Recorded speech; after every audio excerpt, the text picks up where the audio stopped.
The Gulf of Morrosquillo, located in the south of the Caribbean Sea in Colombia, and located in the departments of Sucre, is a place of great ecosystemic importance that brings together everything at the landscape, cultural, ecological, and environmental level. The immensity of its marshes and mangrove bodies, its beaches that are home to species that find their refuge throughout the coastal coastline, and its seagrass meadows, vital to preserve the balance of ecosystems such as ours, make the Gulf of Morrosquillo a natural paradise, ideal for discovering this large number of environments that are constituted as the axis of biodiversity, a biodiversity that we need to care for and protect.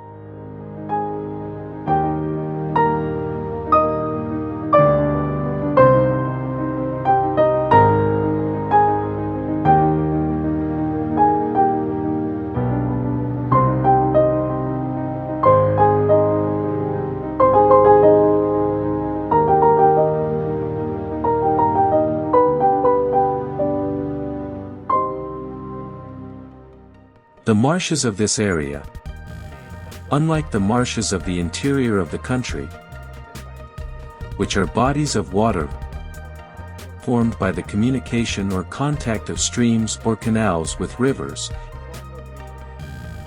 In this case, the coastal marshes are formed by the communication of the sea with the runoff of streams and freshwater canals. Then, in these circumstances, the characteristics of the marshes on the coastal coast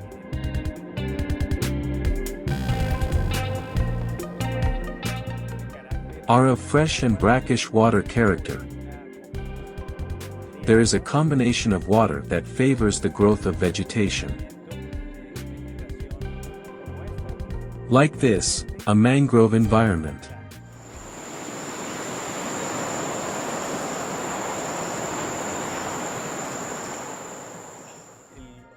The environments that are created here are special because the vegetation that can grow here is one that can withstand a saline environment, but also resists the flood of fresh water at certain times. In the dry season, of course, the more saline environment predominates, and in the rainy season the fresher environment predominates. However, it is always necessary that these bodies of water have communication with the internal part, what we call communicating vessels or communicating channels, and also the main mouths of the marshes. When this happens, the marshes are in a natural balanced state, since the exchange is maintained. Something we call laminar flow is maintained. It seems complicated words, but it is a technicality, but it is simply a movement of surface water, which is perceived where it is known that there is a constant movement of water at a certain speed.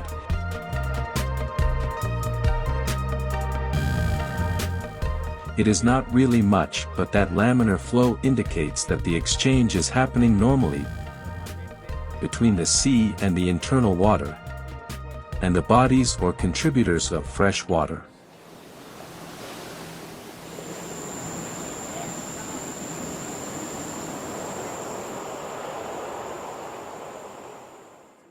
There are several types of mangroves. The predominant for our Caribbean coast is the red mangrove, which normally we say that has a stilts aerial roots and can grow more than 20 meters an adult individual. When the environment of the swamp of this characteristic sea agua dulce is healthy and is balanced, occurs from the roots of the mangroves, begins to occur a process of colonization of some microorganisms, fungi, bacteria, Also some invertebrates, ants, small crabs, and from there begins a whole series of fauna that one is able to distinguish as it goes up the branches of the mangrove trees. However, apart from the red mangrove, in a swamp with these characteristics can be other types of mangroves. The black mangrove, the gray mangrove, the mangrove bobo that they call the Zaragoza mangrove, the purslane. There are several types of vegetation that support salinity levels and freshwater levels.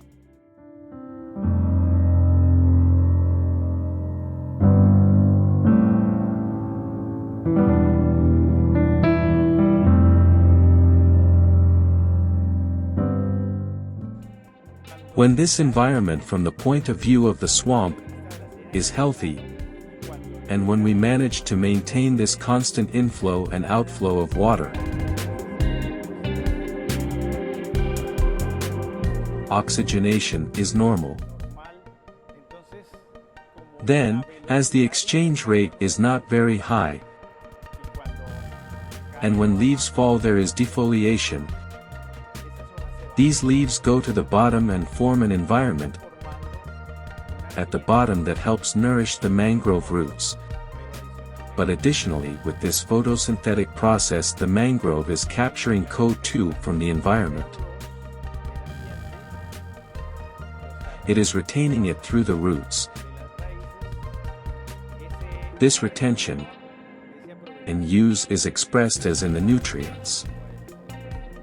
For when we plant a plant, we want to add a fertilizer that helps us to promote the growth of the plant.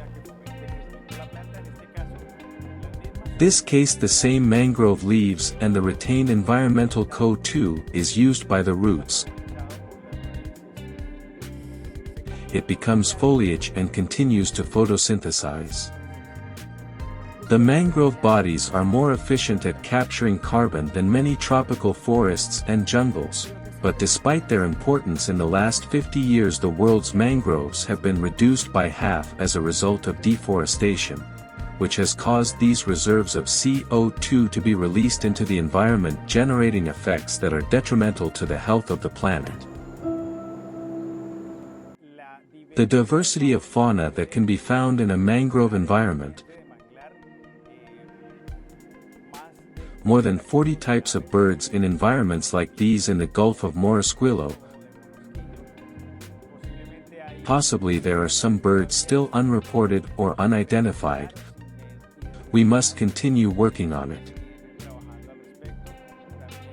There are also some mammals, including some reports in the Guacamaya swamp.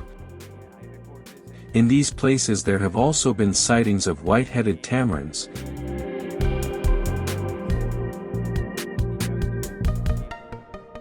which for these environments seem to be unusual. But they come in times when the forests where they normally live may be low in food possibilities. Then there are also reports of some felines, foxes of different kinds, snakes of course, and in the water, we already know that it is the natural home of shrimp, crabs, of course a good variety of fish. There are migratory fish that normally move between freshwater and seawater. Let's talk about tarpon, let's talk about snook, let's talk about snapper. Just to cite a few examples of the types of fish that can move in various environments.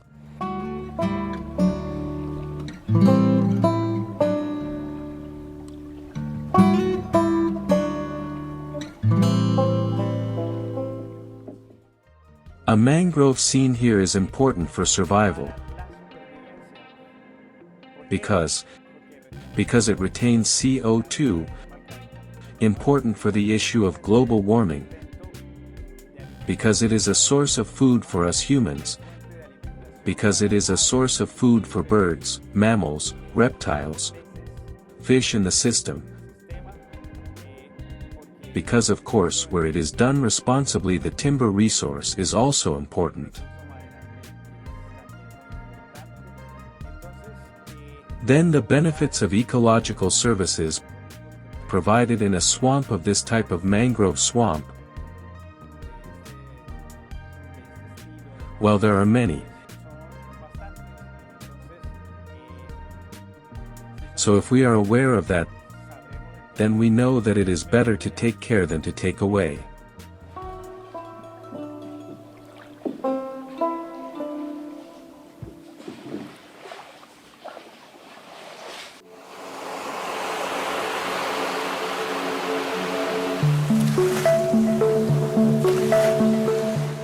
Another important ecosystem in the Gulf of Morrosquillo is the beach.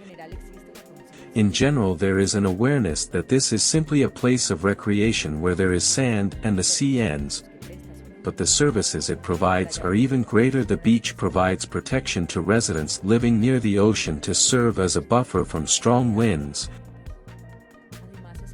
waves, and storms. Also is the habitat of a variety of animal and plant species. In a beach, as you can see, several processes occur, and among them at the time when the tide comes in and goes out, a good part of the beach is wet, at other times it is quite dry, and within the sand live a good amount of microorganisms that are important for the stability of the ecosystem, as which microorganisms. There are also bacteria that transform waste that reach the beach, naturally due to the issue of tidal currents. Then those transforming microorganisms, let's call them fungi, let's call them bacteria, are doing an important job to degrade or leave in adequate conditions a group or a quantity of organic matter that is sometimes reaching the beach. Also on that beach, the invertebrates that live in it, the crabs for example, the gastropods. We are talking about the shells that we normally talk about, from small shells to large shells. Those serve as food for other individuals, and many times those shells that are free or loose simply serve as a new opportunity for a shelter, a house, or a room for hermit crabs. On the beach also live some plant species.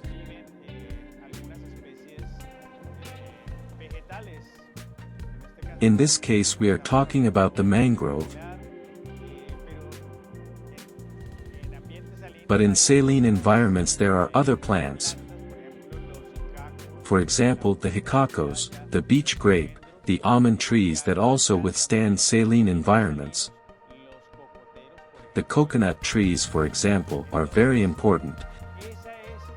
So that is one of the important advantages of the beach environment. A healthy beach normally maintains a good quality and quantity of vegetation.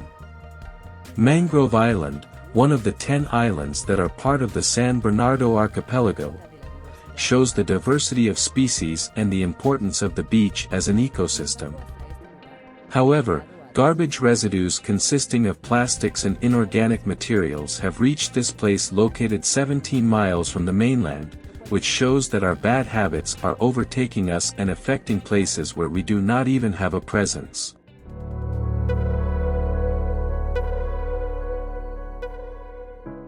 It is important that we are aware that the beach environment is also part of the balance of other ecosystems.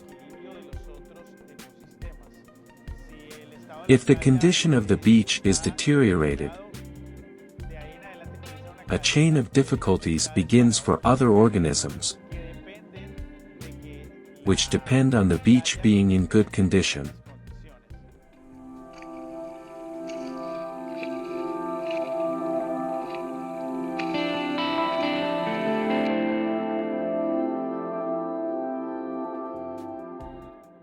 Other important ecosystems in the Gulf of Morrosquillo are seagrass meadows and coral reefs. The former develop their biological cycle in aquatic environments at a maximum depth of 60 meters, and the latter are present in warm seas with clear waters, and constitute one of the most diverse marine communities on the planet.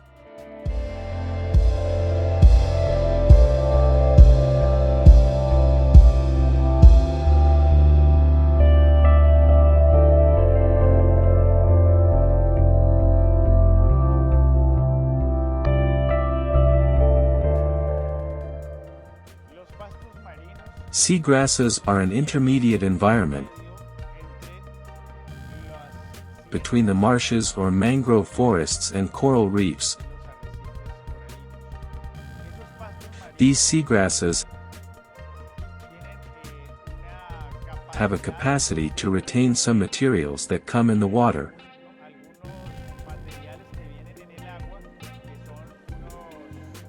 which are some and suspended solids that have not yet finished decanting, and that when they pass through the seagrasses begin to be retained. That is why normally the leaves of the seagrasses are colonized or with a biofilm of some material that they are helping to retain. By doing that function they are allowing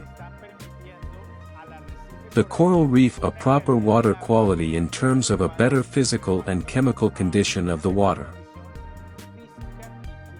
In other words, they are almost like a filtering element, and in addition to this marine environment there are usually sea urchins, for example, sea cucumbers, some types of fish, a number of small microorganisms that serve and sustain the trophic chain of the seagrass ecosystem. In the case of the Gulf of Morrosquillo, it is normal to find hawksbill turtles,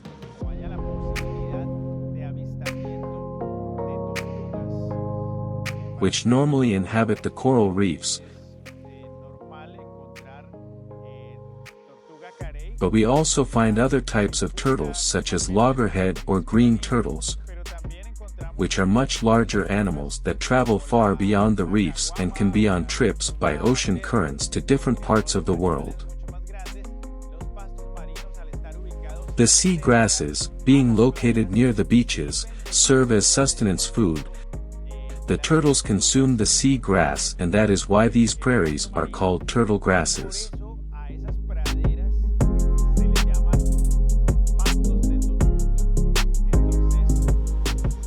So, it is an important complement to the turtle's diet. So it is an ecosystem.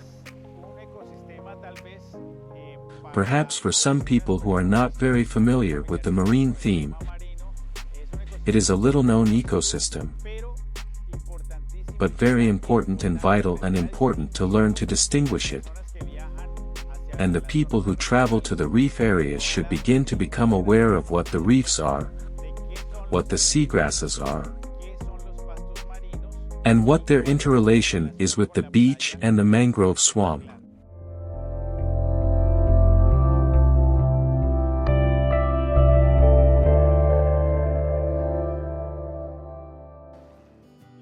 Coral reefs, precisely because of that possibility of being in a combination or in a symbiosis with a microalgae. They also maintain an adequate level of oxygen. Normally they are in areas where the marine currents also have enough movement, and that makes the environments have a high level of oxygen. It is an environment that needs high oxygen saturation. Now, apart from high oxygen saturation, they also require water clarity.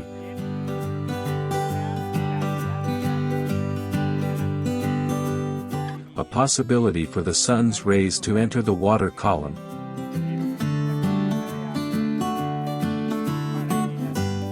so it is a very delicate ecosystem that requires a high dose of balance.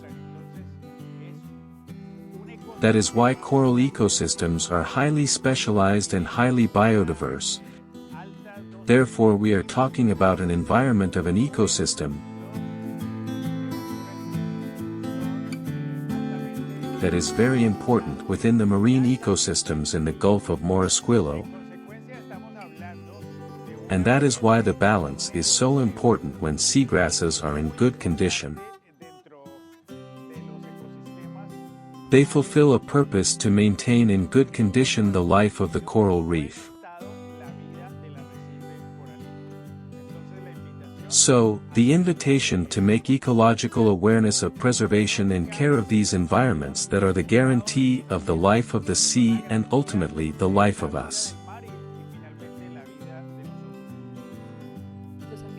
Coastal environments such as coral reefs, seagrasses, marshes, mangrove forests and beaches that are part of the Gulf of Morrosquillo, are ecosystems that are integrated and need each other to be preserved and maintained in balance. These ecosystems are part of the natural wealth of the planet, hence the importance of protecting and making these environments thrive so we can continue to enjoy them.